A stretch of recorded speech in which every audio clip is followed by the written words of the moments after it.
বন্ধুরা অলরেডি ঝড় উঠে গেছে এখানে, একদম বালির ঝড়, পুরা বালি একদম এখানে ছড়ায় যাচ্ছে। আমরাও বালিতে ডুবে গেছি এবং প্রচণ্ড পরিমাণ বালি উঠে গেছে। আমাদের নৌকা অলরেডি ঠেলে দিল যেন ওরা চলে যায়, কিন্তু আমরা বালির ঝড়টা পড়েই গেলাম আর কি, বালির ঝড়ের মধ্যে।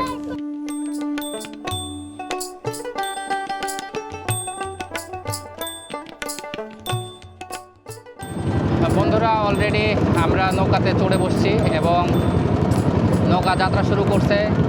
আসলে পদ্মা নদী ক্ষণে ক্ষণেই তার রূপ বদলায় এবং ক্ষণে ক্ষণেই এই পদ্মা নদীর পানির রঙও চেঞ্জ হয়ে যায়। এখন আপনারা দেখতে পাচ্ছেন যে হালকা নীলাভ ভাব, হ্যাঁ, কোনো জায়গায় হালকা সবুজ ভাব দেখা দিচ্ছে। আসলে এই পদ্মা ক্ষণে ক্ষণেই যেমন তার রূপ বদলায়, এই পদ্মার পানিও ক্ষণে ক্ষণে সেই রকম রং পরিবর্তন করে। অসাধারণ এক মুহূর্ত এই নদীর মাঝে। আর আমরা যে চর থেকে ফিরছি সেই চরটা আসলে 90 দশকের চরই বলা যায়। 90 দশকের বললেও ভুল হবে, যেখানে 80-র দশকের যে চিত্র ছিল বাংলার, গ্রাম বাংলার, সেই রকম ঘরবাড়ি এখনও সেখানে আছে।